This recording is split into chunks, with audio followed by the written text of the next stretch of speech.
I am surviving TDS with phantom skins only, and every game that I lose, I have to buy a phantom crate, expanding my loadout while beating this nearly impossible challenge. Not only that, but Swifter will be accompanying me on these grueling rounds. What's up? So can we defeat Fallen before I end up buying every phantom crate for 2,000 Robux? Well, you're about to find out, because if we lose every game, I have to buy a secret punishment. And don't worry, I'll later reveal what that is. It's really bad. Not as bad as our first game, only using shotgunner. Normally this would be fine, however the recent nerf cooked him, and after me and Swifter struggled to wave 20, we died to Fallen. That meant it was crate opening time. You should kill. Oh God. Seeing as we were tasked to use 2 towers that have been heavily nerfed, these runs were riddled with flaws. And you have to remember, we can't use farm, and before you clowns start yapping about how easy Fallen is, try it without money making towers. Naturally, we entered game 2 with low expectations. At this point, we knew shotgunners worked for early, so Swifter placed them while I saved for Sledger. The plan was for Sledger to slow down enemies that shotgunners' booty fire rate couldn't handle. But what we didn't account for was Sledger also having swing rates. Swing rate? Is that right? Swing? Never mind. That didn't matter when we upgraded both of them to shred everything they could. Besides, Shotgunner and Sledger aren't exactly mid-game towers. So wait, what's the loadout we're aiming for? Well, it's Gladiator for early, Minigunner for mid to late game, Ranger for late game, and Commander for support. And while praying for a good tower, RNGesus answered our wishes. Ranger. While Ranger's good, it's kind of expensive, which is not what we want. At least he's our solution to a persistent problem.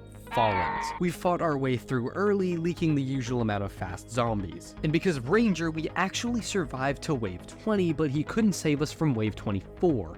Oh, so we're in Copper 3. Hidden boss. This fiend would normally be 250 HP, not Fallen's adjusted 750, so we needed Minigunner to beat this guy. And without using Mini correctly, I would have to act upon our punishment. So what is it? Well, if we lose every single game, I have to buy the most disliked plushie TDS has ever made. Trapper. This is so hated because, well, it's Trapper. Bro is okay at best, so no wonder when you pay $40 USD for this bozo, the community was disappointed. That includes me. Even Swifter regrets it. Don't buy this plushie. Knowing this, we prayed again. Fortunately, RNGesus answered our prayers.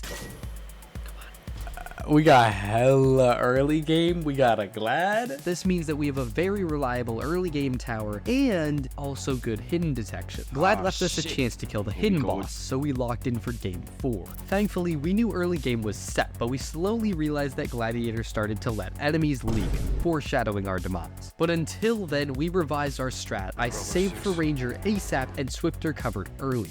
This became important later on, but Glad of course couldn't handle the mass wave of hiddens, so we had to move on. That's on to another phantom crate, and our prayers were not answered. Slide that mini. Slide that mini. Oh!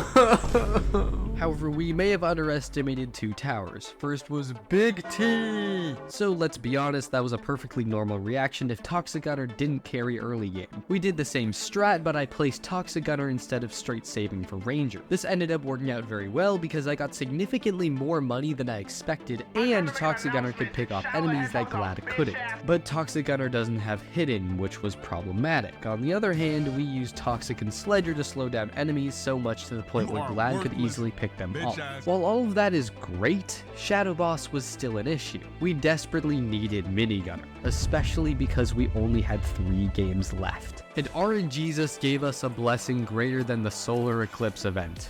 Mini! I'm bad. Minigunner. Assuming we didn't need Commander, we rushed into game 6 with full confidence. We stuck with the same strat, excluding Sledger, because he is straight ass. Me and Swifter fought our way to wave 24. This was it. But alas, 1 minigunner couldn't kill him, but the boss was low enough for 2 minigunners to kill him. We quickly opened up our second to last gold crate, getting Scout, which is one of our underestimated towers.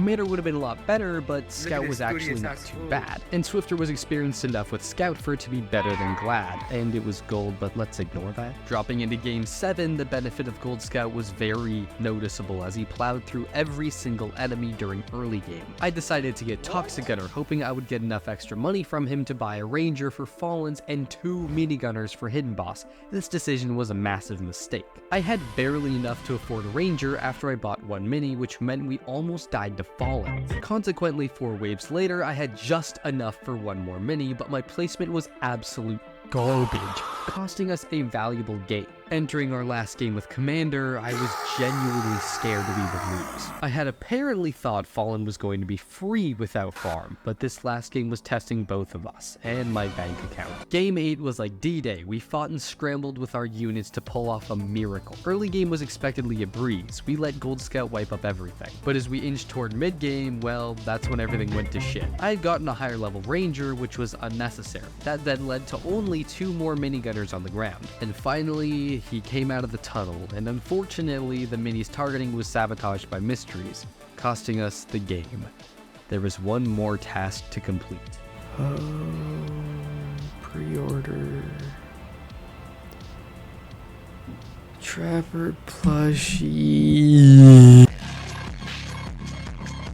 And even though I'm buying a mid-as-hell plushie, me and Swifter still had fun. By the way, once I get the plushie, I'll make a YouTube short opening it. And lastly, please send some thanks over to Swifter for struggling with me. His link is in the description, please check him out. And hey, thank you for watching to the end.